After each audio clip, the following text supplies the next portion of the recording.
Take a look at this goat. Good, isn't it? Now, tell me, how does this goat make you feel? Does it anger you? Does it fill you with inchoate rage? Do you feel your fingers itching to pick up a lighter or a book of matches and burn this fuzzy little critter to the ground? If so, you're not alone, because this is the Gävle Goat, an iconic holiday installation that's been set up in the Swedish city of Gävle every year for several decades. And for the majority of those years, despite the best efforts of the goat builders, someone has spontaneously gone out of their way to time and time again turn it into the world's most festive bonfire. This is a brief history of the, unfortunately very flammable, Gävle Goat.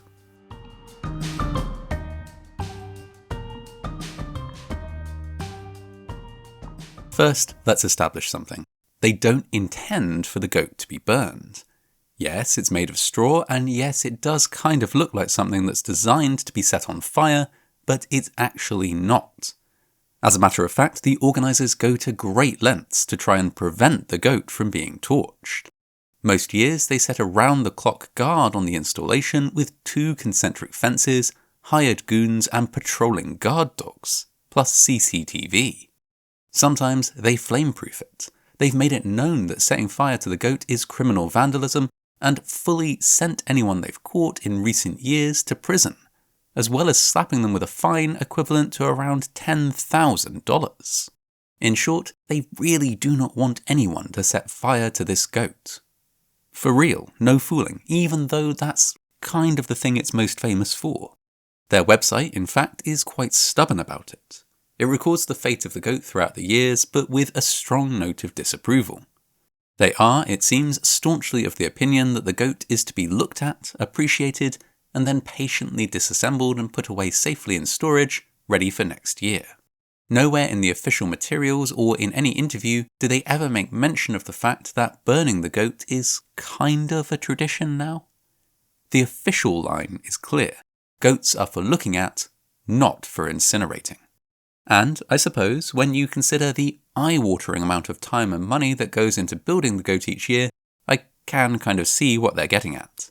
But, despite this, the goat has indeed been burned down or otherwise destroyed most years since it was first constructed in 1966. Let's do a timeline. 1966. The idea of a wicked big goat is first conceived. Exactly whose idea it was is contested, but adman Stig Gavle is a strong contender. While sitting in a local cafe that year, he sketched a diagram of a sizable goat on the back of a napkin. Later, he showed it to Inga Iverson, whose family owned a sawmill and furniture maker that had already done a series of world's largests, including the world's largest set of skis and the world's largest chair. The world's largest goat seemed like the next logical step, although there's no word on when or why they decided that they should make it out of, basically, firelighters. Whichever goat fancier is responsible for coming up with the idea, it was a popular one. It would put Gävle on the map by building on an existing Yule tradition. For years, goats like this, but smaller, had been a sort of mascot for the Christmas season. Their iconography, in fact, dates all the way back to the Norse god Thor, who rode in a chariot drawn by 2 goats, Tangrisne and Tanjosta. In more modern times, people would make small Yule goats out of straw and sneak them into one another's houses, the goal being to install a fairly sizable goat without your neighbour noticing. Per tradition, the neighbour had to get rid of it the same way. The massive goat in Gävle, then, would be an extension of this fine tradition, and it was generally considered a great idea. The local Merchants Association paid for it, and the local fire service helped to build it. Perhaps there's a lesson here about ensuring that fire brigades never end up with so much free time that they resort to building giant fire hazards just for practice. But still, it was built, and almost instantly burned down. The 1966 goat was constructed at the start of the Yule period, that's late November to early December, and burned down on New Year's Eve. The arsonist was arrested and charged with vandalism, but it was already too late. The course of the next few decades had been set. That said, there were 2 years of peace and prosperity before, in 1969, the goat was burned down once more, and goat burning season was unofficially open. Now, Over the next few decades, we see the goat meet a variety of fates. Some of these are cribbed from the Gävle Goat official website, which is both translated from the Swedish and also scant on the detail. So if some of these descriptions sound weird to you, believe me, I looked for more detail and couldn't find it. Anyhow, in 1970 the goat was destroyed within 6 hours of being unveiled by 2 drunk teens. In 1971, the Merchants Association got into a sulk about the rampant goat destruction and withdrew funding. A local nature society took over, putting up a small goat that was, quote-unquote, smashed into pieces. For 1972, we have one of the most cryptic entries which simply states that the goat imploded. Sounds traumatic, but not as traumatic as being stolen and placed in some guy's garden in 1973. The guy was caught, of course, since he had a massive goat in his yard, and, brace yourself for some surprisingly intense Swedish justice here, he spent the next 2 years in prison. But no matter. Even though he was incarcerated, others were waiting in the wings to take up his mantle. In 1974, the goat was once again burned to the ground. 1975, the goat fell down without any human intervention, and in 1976 it was hit by, again a direct quote here, I don't know what it means any more than you do, a greaser car. The fate of the 1977 goat is unknown, but in 1978 it was smashed. 1979 saw the goat burned before it was even finished, rebuilt with a huge amount of fireproofing, and then sabotaged almost immediately thereafter. A tumultuous decade, but nothing compared to the 1980s. The 1980s were, in fact, so bad that it's easier just to mention the years when the goat wasn't burned to the ground, those being 1981 and 1988. Every other year the poor fellow was vandalised or torched, although in some good news the Merchants Association decided they were into it after all, and started putting up a nice big goat once again. Thus, from 1986 there have technically been 2 goats, but we're going to focus on the big one, since that's the one people mainly feel compelled to destroy. Sorry, nature goat, you're just not that burnable. So, big goat. In 1990, unharmed. 1991 though, burned. 1992, burned, rebuilt and burned again. And, as an aside, the Nature Society's goat was also torched that year as well, an absolute bumper goat burning year. 1993 and 1994, it survived. 1995, torched on Christmas Day, leading to the installation of a webcam to monitor the situation next year. Which worked. 1996 and 1997, unburned, except some attempts to get it going by launching fireworks at it. Actually, that's not quite right. At the very end of the 1997 season, the internal frame on which the goat is built, normally saved and reused each year, was so knackered that they realised they needed a brand new one. And so, rather than peacefully disassembling it and putting it into storage, they did the one and only official burn in the goat's long history. Or, at least, they tried to. When it came to it, the goat was so damp that they couldn't set it on fire. There were no such problems, at least when it came to unofficial burnings in the years that followed. 1998, 1999 and 2000 were all particularly flammable. This trend continued in 2001, when American tourist Lawrence Jones reached peak American tourist and set it on fire in broad daylight, stating in later interviews that he really did think it was just part of a tradition, and that he only intended to burn one little bit of straw, but the fire inexplicably spread. He was briefly imprisoned, then slapped with a massive fine, which he slipped out of paying by the simple expedient of going home and never mentioning it again. He also had his cigarette lighter confiscated on the basis that he clearly couldn't be trusted with it.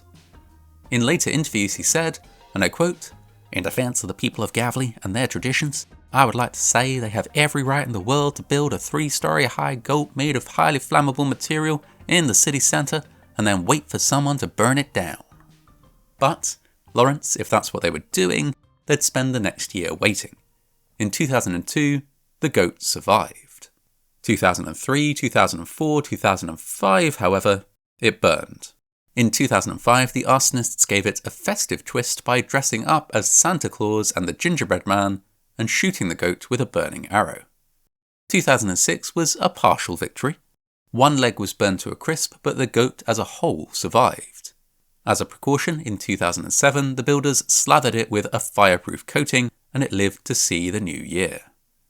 2008, it burned, and 2009, it burned in a particularly exciting fashion after a coordinated hacker attack took the webcams offline in time for a waiting hit team of goat vandals to strike and burn it to the ground on the 23rd of December.